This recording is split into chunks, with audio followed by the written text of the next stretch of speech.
organic, unpredictable, unknown, lovely, beautiful, a sense of fulfillment. This is part of the pleasures of life and not the chores of life.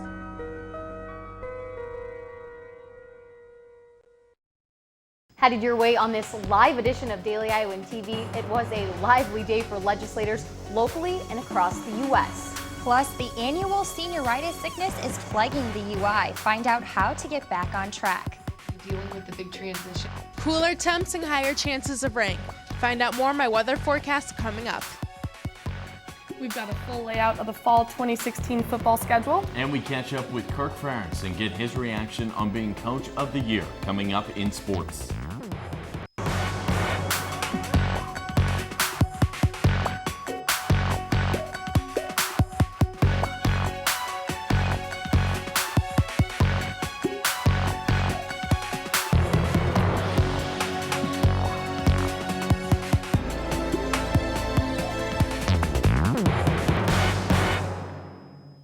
Good evening and thanks for tuning in to this live edition of Daily Iowan TV. I'm Taylor Brooks. And I'm Katie Reber.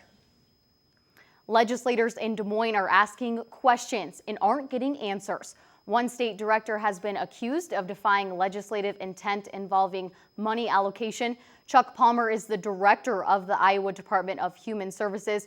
During the 2015 legislative session, Palmer requested $750,000 to fund a program called Supported Employment. The idea of this program is to help disabled persons get and keep jobs. The request didn't have enough clarification and was put towards the state's $4.2 million Medicaid budget. Palmer is set to address a legislative committee on Tuesday. A fight for right. North Carolina has filed a lawsuit against the Department of Justice over the transgender bathroom bill. The bill requires people to use the bathroom that aligns with the sex indicated on their birth certificate rather than allowing them to use bathrooms with the sex they identify as. On Monday, North Carolina Governor Pat McCrory addressed the public saying he doesn't agree with the law because he feels it is not clearly written. He went on to say the issue is a national one, not just in North Carolina, and he hopes other states will join in North Carolina's stance. Protests have taken place throughout North Carolina. The Department of Justice responded with a lawsuit of its own against North Carolina, saying the appeal calls for, quote, state-sponsored discrimination. North Carolina isn't the only state fighting over rights relating to the LGBTQ community. The American Civil Liberties Union of Mississippi has sued the state over a law that allows businesses to refuse service to gay and lesbian couples if it violates their own religious beliefs. Jennifer Riley Collins serves as the executive director of the ACLU of Mississippi, says her organization will fight against discrimination and that all people deserve equal treatment regardless of their sexual orientation. As a result of Uber now operating in Iowa, new laws are reaching the desk of Governor Terry Branstad. Branstad signed a bill today setting statewide rules for companies like Uber and Lyft. The law requires liability insurance for vehicles and added background checks for drivers. Recently, Uber chose to discontinue its services in Austin, Texas, saying the rules became too restrictive. Uber says this law is in line with other laws in more than 24 states where Uber operates. Milk Bank is a service which collects, screens, processes, and dispenses prescription breast milk donated by nursing mothers. The service helps to save the lives of thousands of babies each year. Daily Iowan TV reporter Zhao Li has more on how the system works.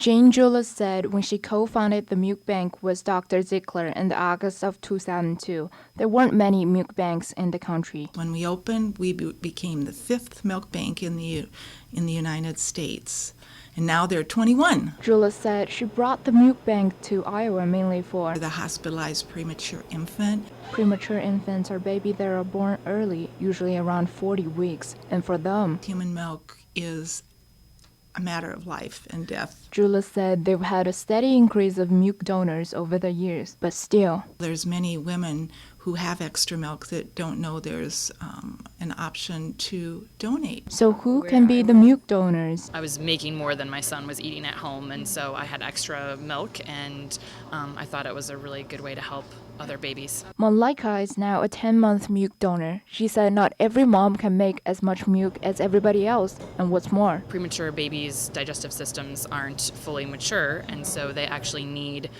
breast milk to help them. Terry is a new milk donor. She just joined the program 4 or 5 weeks ago. She joined because our oldest son had actually been in the NICU, and he was a preemie by 10 and a half weeks. So he was there for 8 weeks. You know, we just kind of got to know some of the families and had such great care by all the nurses and doctors. This was just my way kind of being able to give back for some of the great care that we received from them. So if your mom was actual milk and willing to help other cute premature babies, please contact Mother's Milk Bank of Iowa and give your kind donation. Reporting in Colville, Jolly, Daily Iowan TV.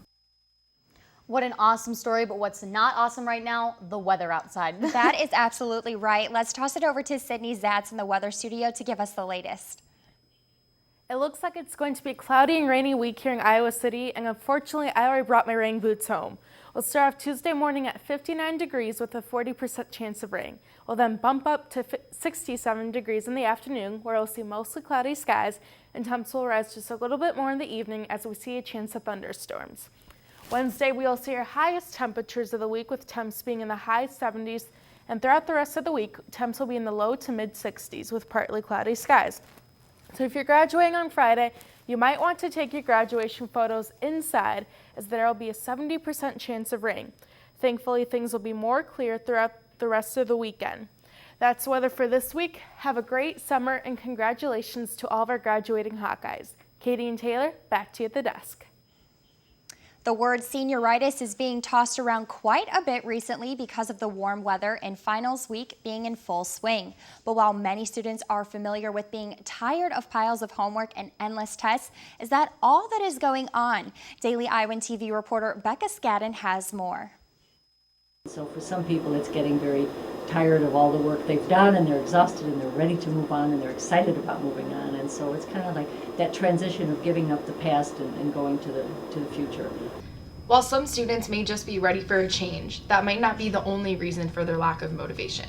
For others, it can be a time of anxiety, uncertainty in what will happen next. And for others, some fear, like the unknown, and transitions can be difficult for some people. If you or someone you know is having difficulty dealing with the big transition, there are ways to overcome it. Talking about it really helps. Expressing our feelings and exploring it with another person, with a therapist, can be very helpful. Exploring it and figuring out what is it that's going on. However, if senioritis is hitting because of uncertainty of the future, the Career Center may be the place to turn. Questions we see are those career decision-making questions. So how do I research what careers are right for me? How do I research what majors connect to that? While many choose to start utilizing career options earlier, no matter what stage you are at, it is never too late to stop it. Those who come in later, and they're not feeling as prepared, it's still okay, because they've been saying, hey, I'm focusing on other things right now, and when they need to, they'll end up focusing on a career. From downtown Iowa City, Becca Skadden, Daily Iowan TV. Well, Taylor, definitely something to get us through finals and to look forward to is football season. I know, I'm definitely excited, and we have a lot of football in sports today, so let's toss it over to Hannah Thompson and Zach Mackey in the sports studio for more. Guys, what's going on?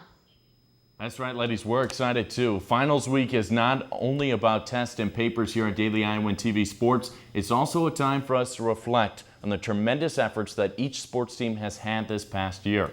Now, obviously, the Iowa football team had a surprise breakout season under head coach Kirk Ferentz. From 12-0 to a Big Ten championship and that Rose Bowl appearance, we have named Kirk Ferentz our head coach of the year. Well, Taylor Brooks sat down with Coach Kirk Ferentz last week, and today we hash out the past and how memorable the season was to coach, along with his staff, players, and the community.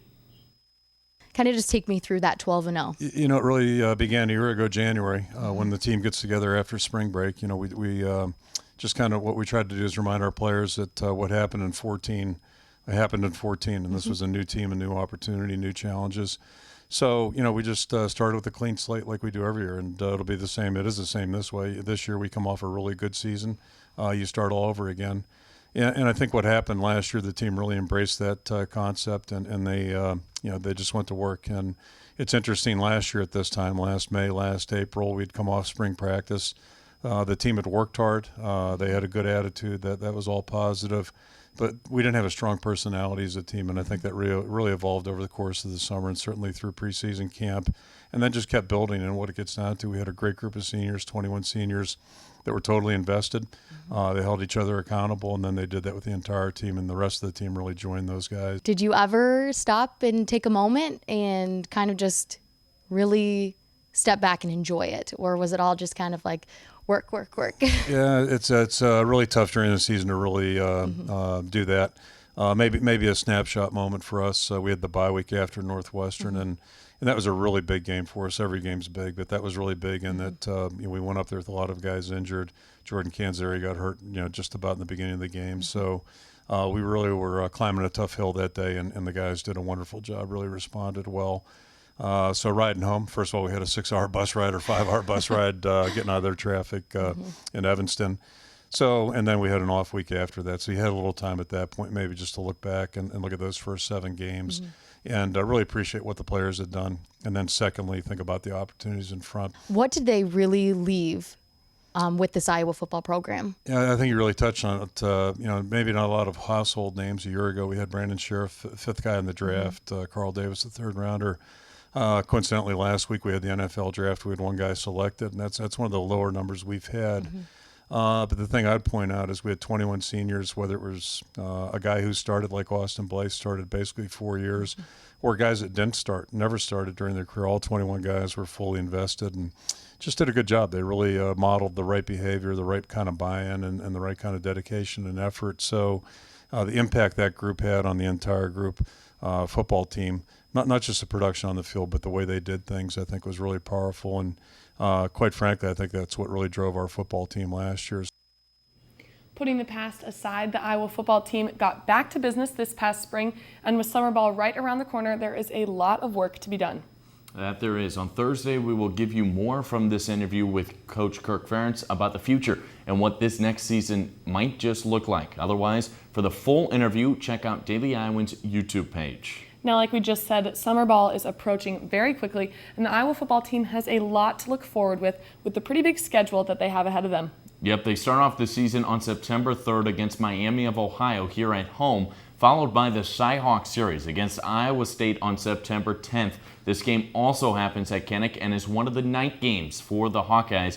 Big Ten Network will also televise this game in primetime.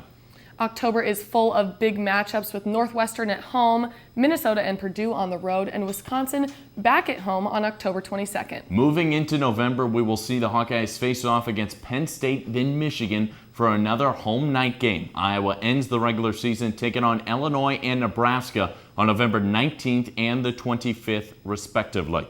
Now, once we come back from summer break, Daily Iowan TV Sports will have full coverage of all things Hawkeye football, so be sure to check it out. Well, this year has been a big year for Hawkeye success, and last week another Iowa athlete was awarded for their excellence. It was announced that sophomore Hawkeye tennis player Anastasia Remchkin was named the University of Iowa's Sportsmanship Award winner by the Big Ten Conference. Remchkin is the only Hawkeye to receive this award, as the Big Ten gives it to just one athlete per Big Ten school. Now, Remchkin finished her season with an 11-13 singles record and an 11-10 record at the top doubles spot. Congratulations to her, but that's all we have time for here in the Daily Iowan TV Sports Studio. Ladies, back to you at the desk. Students here at the UI and millions more across the country are getting eager for the end of school. One student in Maine decided to try to get home from school a bit early and on his own. Police in Bangor, Maine received a call saying a school bus was swerving down the road and looked to be operated by a child. The man who reported the incident followed the bus before eventually taking control of the bus while it was stopped at an intersection. Thankfully, the man acted before any accident occurred. Crazy kids these days. That's all we have for you tonight on Daily Iowan TV. Be sure to check us out on our website, dailyiowan.com, for all of the latest news. For Daily Iowan TV, I'm Taylor Brooks. And I'm Katie Reber. Have a good night, Iowa City.